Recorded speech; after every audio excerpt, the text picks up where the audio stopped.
Chai with Chitra.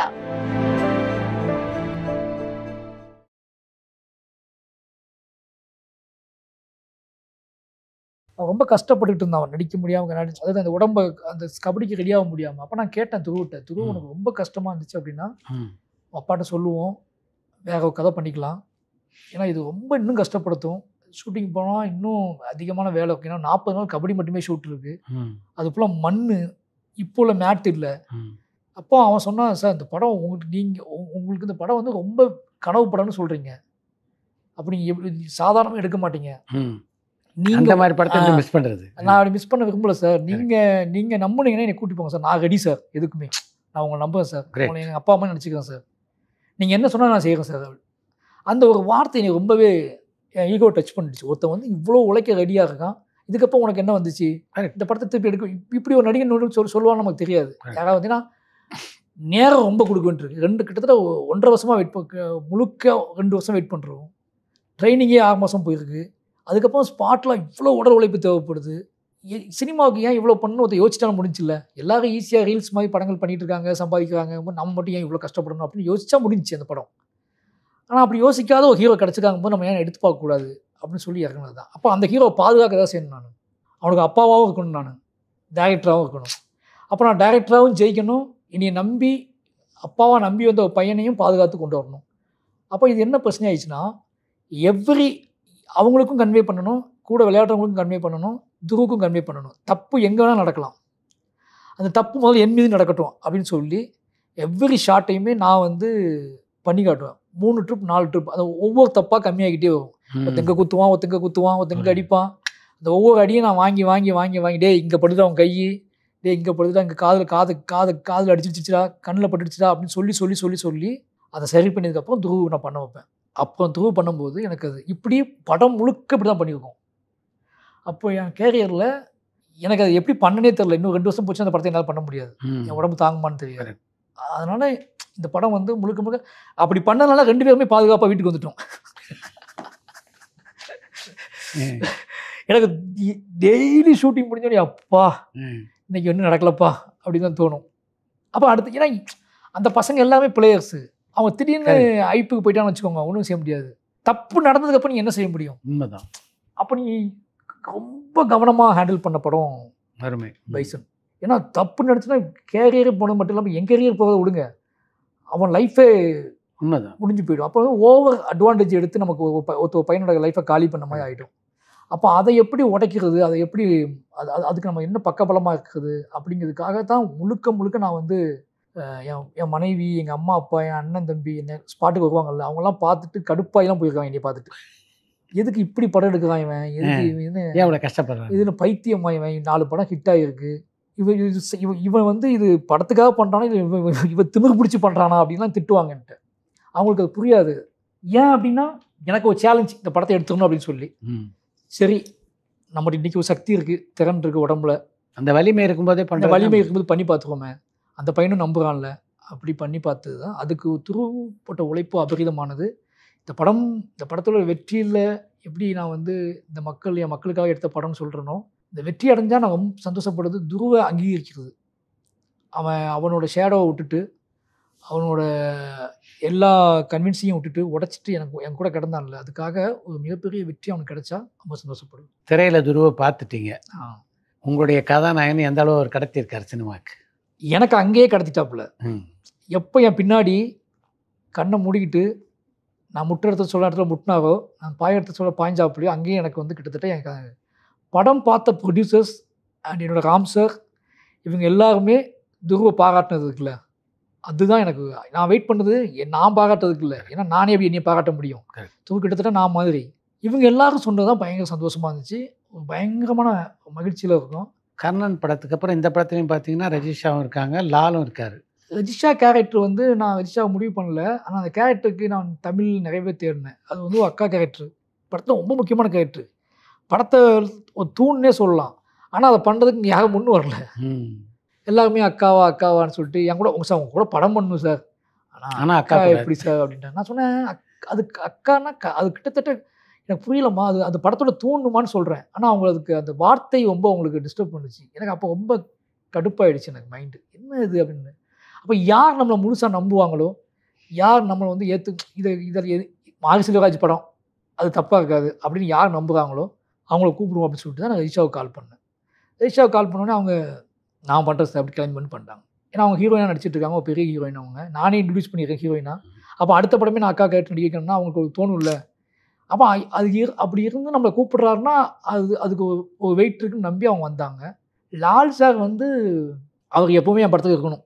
அவர் அடிக்கடி சொல்லுவார், உன் படத்தில் ஒரு அனிமல் எப்படி இருக்கும், அப்படி ஒரு அனிமலாக நீ நினச்சிக்கோ, எழுதும் போதே எழுதிரு அப்படின்றவாரு. அவருக்கு எனக்கு ஒரு பெரிய பிரியம் வந்துடுச்சு. ஏன்னா அவருக்கு வந்து அந்த ஏமன் கேரக்டர் ரொம்ப பிடிச்சி போச்சு. அவருக்கு அதை என்ஜாய் பண்ணிட்டார். அப்போ ஒரு டைரக்டராக என் மேலே ஒரு பெரிய மரியாதையும் அன்பும் அவருக்கு அதிகமாகிடுச்சு. அப்போ அப்படிப்பட்ட ஒரு ஆள் கூட இருந்தால் பெட்டராக இருக்குமே, அப்படி ஒரு கேரக்டர் தேவைப்பட்டுச்சு. நான் அவர் கூப்பிட்டு அப்படி தான் அவங்க கண்டிப்பாக உள்ளே வந்தாங்க. 3 இசையமைப்பாளரோட நீங்கள் பணியாற்றிருக்கீங்க. சந்தோஷ் நாராயணன், ஏஆர் ரஹ்மான், இப்போ நிவாஸ் பிரசன்னா. இல்லை, சந்தோஷ் நாராயணன் சார் கூட எனக்கு பயங்கரமான ஒரு காம்போ, அது பயங்கரமான அன்பு, பயங்கரமான பிரியம். மாமன்னன் நான் ரஹ்மான் சார்ட்ட போனதுக்கு காரணம் உதய் சார், அவரோட கடைசி படம் அப்படிங்கிறதுக்காக நான் ரஹ்மான் சார்ட்ட போனதுக்காக தான் தெரிஞ்சு அவருக்கு என் மேலே இவ்வளோ பெரிய பிரியம் இருக்குது என்னோடய படங்களின் மீது, என்னோடய ஒர்க் மீது அப்படின்னு சொல்லி. இப்போ நான் அடுத்த படம் ரஹ்மான் சார் கூட தான் பண்ணுறேன். ஏன்னா அவர் எனக்கு திருநெல்வேலி வந்து படம் பார்த்தார் மாமன்னன். நான் வந்து திருநெல்வேலியில் வாழை ஷூட்டிங்கில் இருந்தேன். அப்போது மாமன்னன் படம் பார்க்கணும் அப்படின்னு என்னை கேட்டார் வேலையை ஸ்டார்ட் பண்ணுறதுக்கு. அப்போ நான் சொன்னேன், சார் நான் திருநெல்வேலியில் இருக்கேன் சார் அப்படின்னு. நீங்கள் பார்த்துறீங்களா சார், நீங்கள் கூட இருக்கணுமே அப்படின்னாரு. சரி நான் திருநெல்வேலி வரட்டுமா அப்படின்னு கேட்டார். எனக்கு நம்பவே முடியல. கிளம்பி வந்துட்டார். அடாடா. நான் தங்கியிருந்த ரூமில் வந்து திருநெல்வேலியில் நான் எந்த ரூமில் இருந்து சின்ன வயசில் எந்த ரோட்டில் ரஹ்மான் சார் பாட்டு கேட்டுட்டு அலைஞ்சிட்டு அதே ஊருக்குள்ளே வந்து உட்காந்து என் கூட படம் பார்த்தது ஏன்னா நான் மறக்கவே முடியாது. அந்த படம் பார்த்துட்டு என்கிட்ட பேசிட்டு முழு இரவும் என்கிட்ட பேசிட்டு காலைல கிளம்பி சென்னை வந்துட்டார். அதுக்கப்புறம் தான் ஒர்க்கு ஸ்டார்ட் பண்ணார். அப்படின்னா பார்த்துக்கோங்களேன், இதுக்கு மேலே நம்ம என்ன எதிர்பார்க்க முடியாது ஹைட்டு. அதனால் அவர் சந்தோஷ் நாராயணன் சார் அப்போ திருப்பி நான் வாழை சந்தோஷ் நாராயணன் சார்ட்ட ஒர்க் பண்ணுறேன். எனக்கு எந்த பிரச்சனையுமே எனக்கு இல்லை அதில். பட் பைசன் வந்து பட்ஜெட்டாக எனக்கு கொஞ்சம் தேவைப்பட்டுச்சு. என்ன பட்ஜெட் தேவைப்பட்டுச்சுன்னா படத்துக்கு நிறைய செலவு பண்ண வேண்டியிருந்துச்சு. அப்போ டீமை வந்து கொஞ்சம் மாற்றிக்கலாம், சின்ன டீமாக வச்சுக்கிட்டு யங் டீமாக வச்சுக்கிட்டு. ஏன்னா துருவுமே யங்கு தான். அவனும் துருவுலேருந்து ஆரம்பித்தா எல்லாமே பட்ஜெட் கம்மியாக தான். ஏன்னா துருவுக்கு ஒரு ஃபஸ்ட் படம் மாதிரி தானே.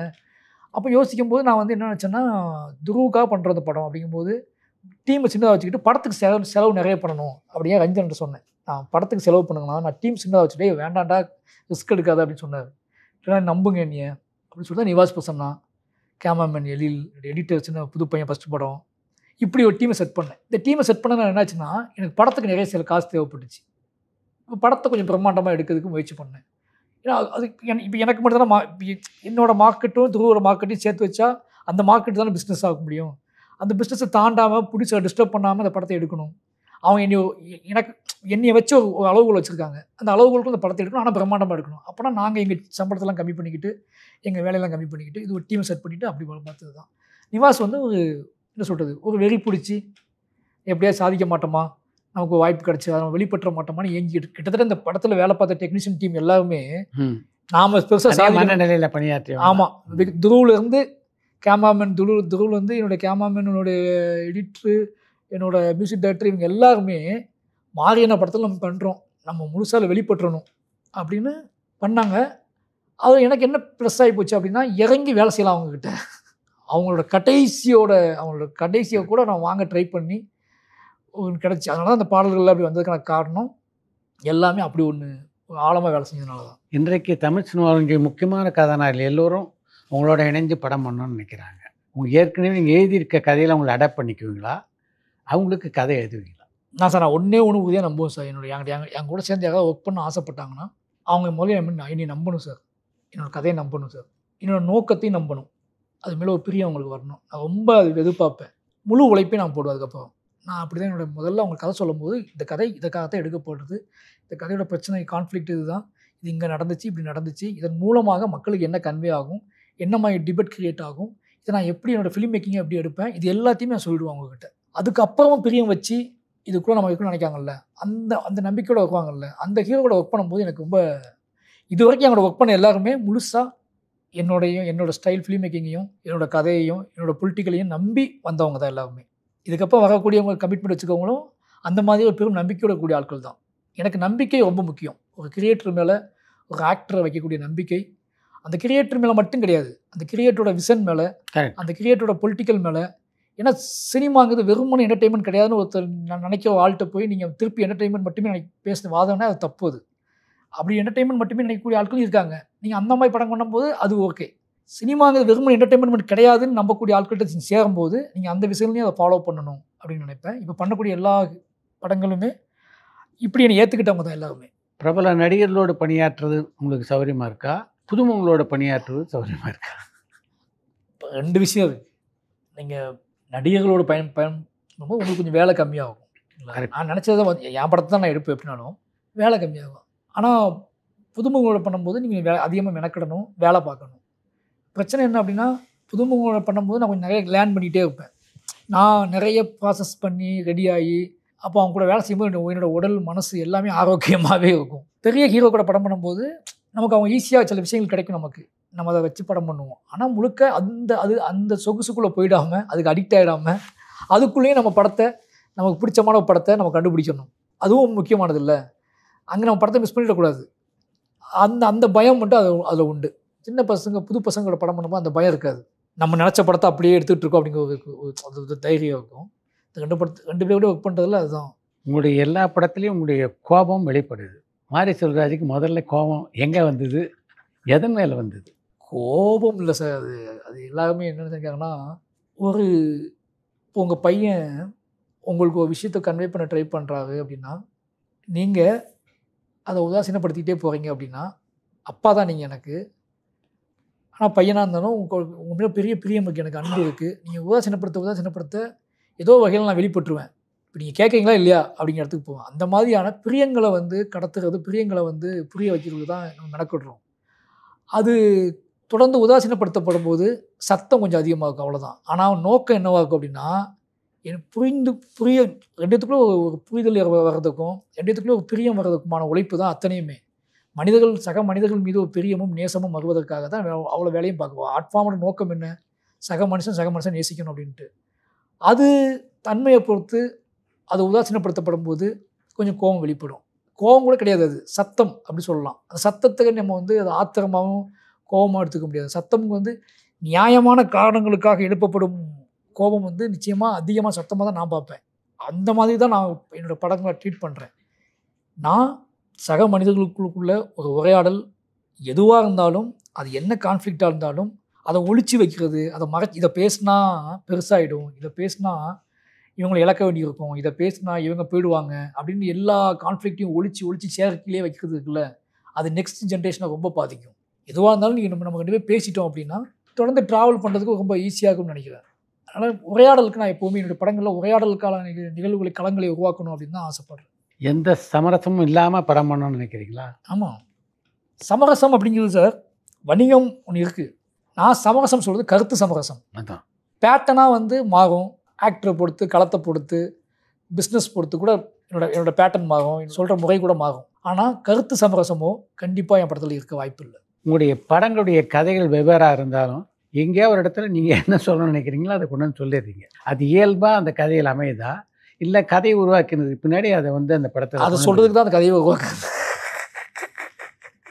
முதல்ல இது எப்படி சொல்கிறது, இது ஒன்று தோணும்ல, இதை சொல்லணுமே, அப்போ அதுக்குன்னு ஒரு கதையை ரெடி பண்ணி அதை சொல்கிறதுக்கு தான் அந்த கதையை கண்டுபிடிக்கிறதே அதை சொல்கிறதுக்காக தான். மெயின் பிளாட்டே அந்த கருத்து தான். அதை சொல்கிறதுக்காக ஒரு திரைக்கதையை வடிவமைச்சு எழுதி நம்ம சொல்கிறது, அவ்வளோதான். பொதுவாக எல்லா மேக்கரும் ஒரு திரைப்படத்தை உருவாக்குறதுக்கு முன்னாடி ஒரு கதை, திரைக்கதை, முழுமையான வசனம், அதுக்கப்புறம் படப்பிடிப்பு தளத்துக்கு போய் படப்பிடிப்பு. மாரி செல்வராஜுடைய பாணி என்ன? நான் ஒரு நாவல் மாதிரி எழுதிடுவேன் சார். 400 பக்கத்துலாம் எழுதியிருக்கேன். ஆனால் அதை கொடுக்க மாட்டேன், ஸ்பாட்டில் போய் ஆகும். அது என் ஹஸ்பண்ட்ஸ் படிப்பாங்க, அதுக்கப்புறம் அவங்க ஆன்லைன் போட்டு அதை வேலைக்கு ரெடி பண்ணிக்குவாங்க. நான் என் மைண்டுக்குள்ளே அதை படித்து வச்சுக்குவேன். அதுக்கப்புறம் ஸ்பாட்டில் போய் நான் புதுசாக தான் எல்லாம் எழுதுவேன், புதுசாக தான் எல்லாத்தையும் எடுப்பேன். ஏன்னா அது ப்ராசஸ் ஆகிக்கிட்டே இருக்கும். நீங்கள் ஒரு நாவல் படிச்சுட்டு ஒரு சொற்பொழிவுக்கு போனால் எப்படி இருப்பீங்க? ஒரு நாவலை முழுசாக படிச்சுட்டு ஒரு மேடையில் போய் பேச போகிறீங்கன்னா உங்களுக்கு ப்ராசஸ் ஆகிக்கிட்டே இருக்கும்ல. அது மாதிரி நானே என்னோடய திரைக்கதையை ஒரு நாவல் மாதிரி எழுதிட்டு அதை எனக்குள்ளே ப்ராசஸ் பண்ண வச்சுட்டு என் ஹஸ்பண்ட்ஸ்க்கு வேலை பார்க்கறதுக்காக, அவங்க மற்ற வேலைகள்லாம் பார்க்கறதுக்காக அதை ஆன்லைன் மாதிரி போட்டு அதை டீட்டெயில் ஆன்லைன்லாம் போட்டு அவங்க வேலை பார்க்க ஆரம்பிச்சுக்குவாங்க. நான் ஸ்பாட்டில் போய் அதை ப்ராசஸாக வச்சுக்கிட்டு அங்கங்கே அந்த சீனோட ஆர்டர்லாம் மாற்றி சேஞ்ச் பண்ணி ஒரு சீன் ஆர்டரை மாற்றி அங்கே டைலாக்லாம் புதுசாக எழுதி அந்த ஒரு டோட்டலி லைஃப்பை நான் மைண்டுக்குள்ளே இந்த நாவல் மடியில் எழுதி அந்த லைஃப்பை ப்ராசஸாக உள்ளே ஏற்றினதுக்கப்புறம் அந்த ப்ராசஸ் நடந்துகிட்டே இருக்கும்போது அந்த சூட்டாக அந்த படத்தை எடுத்துகிட்டு இருப்பேன். அது பேப்பராக கண்ணுக்கு தெரிஞ்சால் நம்ம பேப்பர் எடுக்கிற மாதிரி எனக்கு ஃபீல் ஆகிடும். வெறுமனே பேப்பரில் இருக்கிறத எடுக்கிறதுக்கு எனக்கு தோணாது. ஒரு எனர்ஜியே இருக்காது எனக்கு வந்து மைண்டுக்குள்ளேருந்து ஒன்று எடுத்துகிட்டே இருக்கோம். நம்ம ஒரு ப்ராசஸ் ஆகிட்டே இருக்குது. இப்போ நீங்கள் நம்ம பேசிகிட்டு இருக்கோம்ல, உங்களுக்கு இப்போ நீங்கள் பேப்பரே இல்லாமல் பேசுகிறீங்க, உங்கள் மைண்டுக்குள்ளே ப்ராசஸ் இப்போ இந்த கேள்வி சொல்லும் போதே இந்த கேள்வி வந்து இன்னொரு கேள்வி எடுக்கிறீங்களே, இந்த ப்ராசஸ் எனக்கு ரொம்ப பிடிக்கும். என்னோடய ஷூட்டிங் வந்து என்னோட உளவியல் ப்ராசஸ், மைண்ட் ப்ராசஸில் மட்டுமே நடக்கும். மாதிரி சொல்கிறட்டேருந்து ஒரு நகைச்சுவை படத்தை ரசிகர்கள் எதிர்பார்க்க வாய்ப்பு இருக்கா? என் பொண்ணு கேட்டுக்கிட்டே இருக்குதா, நீ விழுந்து சிரிக்கிற மாதிரி அப்பாவை படம் பண்ணுவேன் அப்படின்னு சொல்லிட்டு ரஜினிகாந்த் கதை சொன்னீங்களா?